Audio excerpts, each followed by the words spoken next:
दोस्तों, जहां अभी तक ब्रिटेन, फ्रांस जैसे देशों ने भारत के सामने सबसे बड़े ऑफर्स रखे हैं कि अब हम अपना देश छोड़ करके अपने देश से बाहर भारत के अंदर अपनी असेंबलिंग और मैन्युफैक्चरिंग लाइन सेटअप करेंगे। अब इतने अच्छे ऑफर्स देखकर कि भारत का मन जरूर पिघलेगा, लेकिन अमेरिका पीछे कैसे रह सकता है।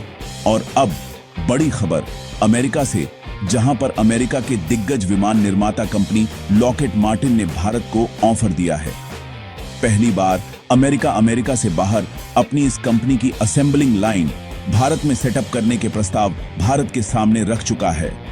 तो वहीं दूसरी खबर भारत अमेरिका चीन ट्रेड रिलेशन से सामने निकल के आ रही है, जहां पर भारत और अमेरिका के बीच ट्रेड डील साइन हो चुकी है। लेकिन अब खबर सामने निकल के आ रही है कि चीन के साथ भी एक बड़ी ट्रेड डील साइन हो सकती है। ट्रंप और शी जिनपिंग के बीच करीब 90 मिनट तक एक फोन कॉल पर बात हुई और भारत के साथ जो ट्रेड डील हुई है, यह इससे ज्यादा बेटर डील हो सकती है। अब देखने वाली बात यह रहेगी कि क्या-क्या चीजें यहां पर हो सकती हैं। फिलहाल जो पॉसिबिलिटीज हैं वो आज के इस वीडियो में डिस्कस करते हैं। तो जानते हैं दोनों रिपोर्ट डिटेल्स में। यदि आपको हमारा काम पसंद आए, वीडियो को लाइक, चैनल को सब्सक्राइब जरूर कीजिएगा, क्योंकि आपका यह छोटा सा काम आप तक इस जरूरी और सही खबरें लाने में हमारी बड़ी मदद करता है। तो पहली खबर अमेरिका की दिग्गज कंपनी लॉकहीड मार्टिन से, जहां पर लॉकहीड मार्टिन ने भारत में C-130J सुपर हार्लेलोस की फाइनल असेंबली लाइन, जिसे शॉर्ट फॉर्म में एफएल कहा जाता है, उसको स्थापित करने का फैसला किया है। यानी कि अब यह विमान केवल अमेरिका में नहीं बल्कि मेक इन इंडिया के तहत भारत की जमीन पर बनेंगे। आखिर अमेरिका ने अपने सबसे गुप्त और भरोसेमंद प्रोडक्शन लाइन को भारत में ही लगाने का फैसला क्यों किया, और क्या भारत अब इन विमानों को दूसरे देशों में बेचेगा? जानते हैं इन सारे सवालों के जवाब। आपको बता दें, C-130J कोई साधारण ट्रांसपोर्ट विमान नहीं है। इसके 3 इंपॉर्टेंट फीचर है। पहला है रफ लैंडिंग। ये दुनिया का एकमात्र ऐसा भारी विमान है जो कि कच्चे और छोटी हवाई पट्टियों पर भी आसानी से उतारा जा सकता है। यानी कि लद्दाख की पहाड़ियां हों या फिर कैसा भी वेदर कंडीशन, हम इसे आसानी से जमीन पर उतार सकते हैं। वहीं स्पेशल ऑपरेशंस में इसकी सबसे अहम भूमिका होती है। भारतीय वायुसेना इसका इस्तेमाल लद्दाख जैसे दुर्गम इलाकों और सर्जिकल स्ट्राइक, इसी के साथ सीक्रेट मिशन के लिए अभी तक करती आई है, और आगे चल के हम बड़े पैमाने पर इसका इस्तेमाल करेंगे। कैपेसिटी की बात की जाए तो यह भारी टैंक, तोपे, सैनिक, सैकड़ों की संख्या में सैनिकों को युद्ध के मैदान तक आसानी से पहुंचा सकता है। सिर्फ इतना ही नहीं, बल्कि C-130J का निर्माण अब केवल अमेरिका के जॉर्जिया स्थित मरियटा प्लांट में ही होता था। भारत में इसकी लाइन खुलने के कई मायने खास हैं। अमेरिका ने पहली बार अपने सबसे सफल सैन्य विमान की असेंबलिंग तकनीक किसी दूसरे देश को सौंपने का फैसला किया है, जो कि भारत और अमेरिका के डिफेंस रिलेशन को और ज्यादा मजबूत बताता है। वहीं भारतीय वायुसेना को 60 से 80 ऐसे ही मीडियम ट्रांसपोर्ट एयरक्राफ्ट की जरूरत है, और भारत में निर्माण होने से C-130J इस रेस में सबसे आगे निकल गया है। भारत में बनने वाले विमान केवल वायुसेना के लिए नहीं, बल्कि यह दूसरे मित्र देशों को भी आसानी से बेचे जा सकते हैं। यानी कि वह विमान जिसके लिए अभी तक भारत इंपोर्ट के भरोसे था, अमेरिका से इंपोर्ट करा रहा था, अब वही विमान भारत एक्सपोर्ट करेगा। सिर्फ इतना ही नहीं, बल्कि अब तक भारत इन एयरक्राफ्ट के लिए बहुत सारे पार्ट्स एंड कंपोनेंट्स बना करके अमेरिका को एक्सपोर्ट करता था। जी हां, यह बात बिल्कुल सही है, और ऐसा नहीं है कि हम पूरी तरीके से नीह थे और इसमें किसी भी तरीके का हमारा रोल नहीं था, बल्कि 15 से 20% इसका कालपुर्जे भारत ही बना के इस विमान कंपनी को एक्सपोर्ट करता था। तब जाकर के विमान कंप्लीटली तैयार होता है। वहीं यह project Tata advance system limited के साथ मिलकर आगे बढ़ने की उम्मीद है, जो पहले से ही इस विमान के एमनेज, यानी कि जिसका बैक साइड का हिस्सा है, इसे भारत में बनाने का काम कर रहे हैं और इसे बना करके एक्सपोर्ट कर देते हैं। वहीं ग्लोबल सप्लाई चेन की भी बात है। भारत न केवल अपनी जरूरतों को पूरा करेगा, बल्कि दुनिया भर में मौजूद सैकड़ों C-31J के लिए ग्लोबल सप्लाई हब बनेगा। लेकिन घूम फिर के सवाल वहीं पर आता है कि अमेरिका यह तकनीक आखिर किसी और देश को क्यों नहीं देता। तो भारत अब अमेरिका का मेजर डिफेंस पार्टनर बन चुका है। चीन के खिलाफ हिंद प्रशांत क्षेत्र के अंदर भारत की भूमिका को देखते हुए भारत और अमेरिका अपने रिश्ते मजबूत करना चाहते हैं। और भारत तो ऑलरेडी न्यूट्रल था, लेकिन अब अमेरिका को समझ आ चुका है कि भारत के साथ रिश्तों में कमजोरी मतलब भारत का सपोर्ट छोड़ देना और चीन से कंट्रोल पूरी तरीके से बाहर।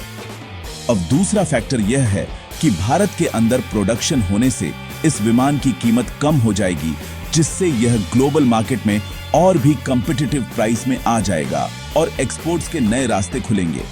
इस डील के जरिए अमेरिका चाहता है कि भारत अपनी रूसी ट्रांसपोर्ट विमान जैसे कि N-32 की निर्भरता को कम कर दे। हालांकि यह निर्भरता समय के साथ कम होती चली जा रही है और अगर ऐसा ही चलता रहा तो कहीं भारत और रूस के रिश्तों में खटास न आ जाए। फिलहाल अमेरिका का यह प्रस्ताव भारत और रूस के रिश्तों में खटास लाने के लिए ही किया गया है।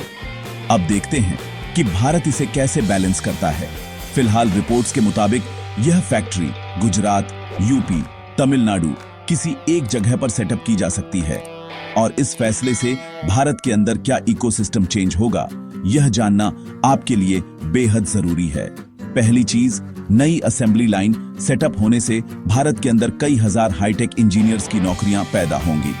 दूसरा, भारत के जितने भी MSMEs हैं उनको एक्स्ट्रा एडवांटेजेस मिलेगा और कई छोटे बड़े हजारों पुर्जे मिलकर के इस विमान को तैयार करते हैं तो उनको बनाने का छोटी कंपनियों को दिया जाएगा। और भारत का तो प्रस्ताव सीधा यही है कि अगर आपको भारत में काम करना है तो आपको मेड इन इंडिया कंटेंट इस्तेमाल करना ही पड़ेगा। वहीं MRO हब की बात की जाए तो भारत दक्षिण एशिया मिडिल ईस्ट के लिए C-130J विमानों की MRO केंद्र आसानी से बन सकता है और इसी प्लांट में यह सारा काम किया जाएगा। निष्कर्ष यह है कि लॉकहीड मार्टिन का यह फैसला भारत को दुनिया की एरोस्पेस फैक्ट्री बनाने की दिशा में एक बड़ा माइलस्टोन है। अब हम केवल हथियार खरीदेंगे नहीं, बल्कि दुनिया को बेहतरीन विमान खुद बना करके एक्सपोर्ट करने या फिर उनके रखरखाव का एक बड़ी जिम्मेदारी संभालने वाले हैं। क्या कुछ सोचते हैं आप इस खबर पर? अपनी राय कमेंट्स में जरूर लिखिएगा। बढ़ते हैं दूसरी खबर की तरफ। क्या दुनिया की दो सबसे बड़ी महाशक्तियां अमेरिका और चीन अपने विवाद सुलझाने वाली हैं या फिर एक और महा ट्रेड वॉर की शुरुआत हो सकती है? दरअसल 14 फरवरी 2026 को आई रिपोर्ट ने अंतरराष्ट्रीय बाजारों में हलचल पैदा कर दी है। अमेरिकी राष्ट्रपति डोनाल्ड ट्रंप और चीनी राष्ट्रपति शी जिनपिंग के बीच होने वाली आगामी बैठक पर पूरी दुनिया की नजरें टिकी हैं। ट्रंप ने पहले ही चीनी सामानों पर भारी टैरिफ लगाने की धमकी दी है, जबकि दूसरी तरफ भारत के साथ $500 अरब डॉलर की ऐतिहासिक ट्रेड डील फाइनल हो रही है। इस मुलाकात में क्या होने वाला है? क्या ट्रंप चीन को दबाकर भारत को ग्लोबल मैन्युफैक्चरिंग हब बनाएंगे? जानते हैं इन सारे सवालों के जवाब। पहला है, ट्रंप ने व्हाइट हाउस में अपनी वापसी के बाद से ही अमेरिका फर्स्ट की नीति को कड़ा कर दिया है। 66% टैरिफ पलटवार वॉर लगाया गया। ट्रंप ने संकेत दिए हैं कि चीन से आने वाले हर सामान पर 66% तक टैरिफ लगाया जा सकता है। चीन की अर्थव्यवस्था पहले ही रियल एस्टेट संकट और गिरते एक्सपोर्ट से जूझ रही है।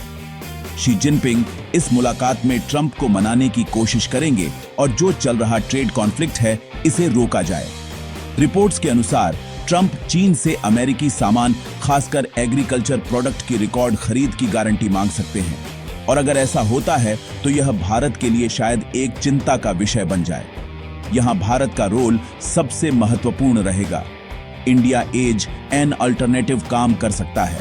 दरअसल अमेरिका अब चीन पर अपनी निर्भरता खत्म करना चाहता है, इसीलिए चीन से पहले भारत के साथ ट्रेड डील साइन की जा चुकी है और वह चीन को डराने का एक औजार भी भारत के साथ देखता है। वहीं अमेरिका का टारगेट है कि $500 अरब डॉलर का ट्रेड किया जाए। हालांकि अमेरिका ने अपने इस फैक्ट लिस्ट को एक बार फिर से मॉडिफाई कर दिया है और भारत पर डाल दिया है कि भारत चाहे तो हमारे साथ इतना बड़ा व्यापार कर सकता है और यह व्यापार आज से कुछ सालों बाद हो भी जाएगा, क्योंकि अमेरिका जिस तरीके से ऑयल एंड गैस यानी कि पूरे एनर्जी सेक्टर पर कंट्रोल कर रहा है और भारत जिस तरीके से ग्रोइंग इकोनॉमी है, हमें एनर्जी नीड्स हैं और हमें तेल गैस बड़ी मात्रा में खरीदना ही पड़ेगा। हर साल भारत का तेल और गैस का बिल ही 200 अरब डॉलर के आसपास है, तो डेफिनेटली यह ट्रेड डील 500 बिलियन डॉलर को टच कर जाए इजीली, इस पर कोई सवाल नहीं है। और अगर चीन अमेरिका के बीच कोई अहम फैसला नहीं आता है तो भारत को एक्स्ट्रा एडवांटेज मिलेगा, जिससे भारत के अंदर इन्वेस्टमेंट शिफ्ट होगा। एप्पल, टेसल, सैमसंग जैसी कंपनियां चीन से बोरिया बिस्ता समेट करके भारत की तरफ आ सकती हैं या फिर कई आसियान देशों में शिफ्ट होंगी। चीनी सामान महंगा होने से अमेरिका के बाजार में भारतीय इलेक्ट्रॉनिक्स, कपड़े और इंजीनियरिंग सामान की मांग बढ़ जाएगी एंड डायरेक्टली भारत का एक्सपोर्ट बढ़ेगा। तो अमेरिका ने कुछ प्लानिंग सोच समझ करके ही की होगी। वैसे आपकी क्या राय है, नीचे कमेंट में जरूर बताइएगा और ऐसे ही डेली न्यूज के लिए चैनल को सब्सक्राइब करना ना भूलें। धन्यवाद।